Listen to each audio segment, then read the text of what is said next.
As far as the last question, if the website isn't built on WordPress, then you install a subdomain. Yes. And use that as your blog, right? You get current news and notes, or news and notes from just whatever, whatever you want, so that you can have the ability to syndicate your content and solidify that entity. Yeah, that has been a standard operating procedure, dude. When you have a website that's anything but WordPress, we would just install a subdomain with a WordPress website and then blog out of there and syndicate out of there.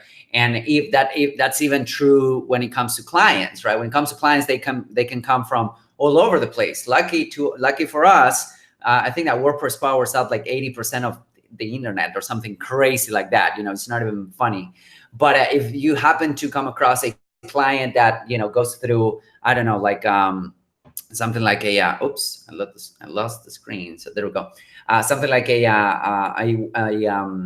what do you call it? Like any other type of CMS, then you can go ahead and, you know, install WordPress on a subdomain. So it's basically our SOP. So let me grab this and put it there. All right, cool. So let's see what we got. 4 more minutes.